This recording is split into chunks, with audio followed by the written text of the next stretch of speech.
Hello and welcome. This is Chai Hofelenia and this is your noontime wrap. China donates millions of pesos to the Philippines after Super Typhoon Lawin. The Chinese embassy says it donated 50 million pesos for, quote, the disaster relief of farmers and fishermen in the affected regions. It also committed around 35 million pesos to Philippine anti-disaster efforts.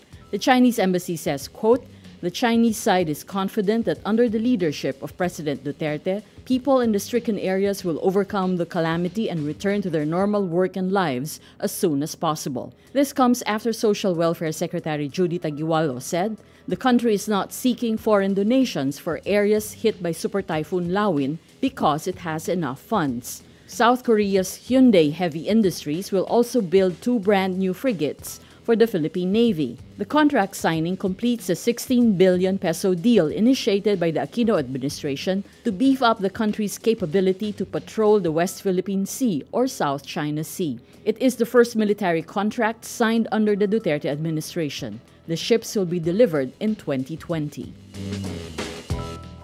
Indonesian drug users protest the Duterte administration's war on drugs in front of the Philippine embassy in Jakarta.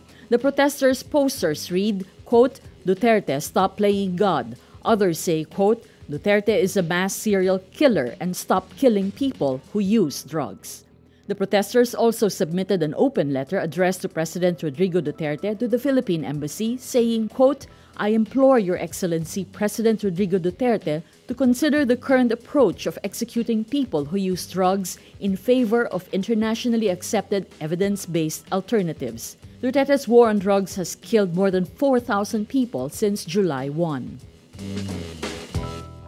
Republican White House nominee Donald Trump urges Americans to, quote, rise above the noise and elect him as president. Trump says, quote, I'm asking the American people to rise above the noise and the clutter and to embrace the faith and optimism that is the most crucial ingredient of the American character. Trump also insists he's winning against Democratic counterpart Hillary Clinton despite polls showing the opposite. He says, quote, we're winning not only in Florida, but we're going to win the whole thing.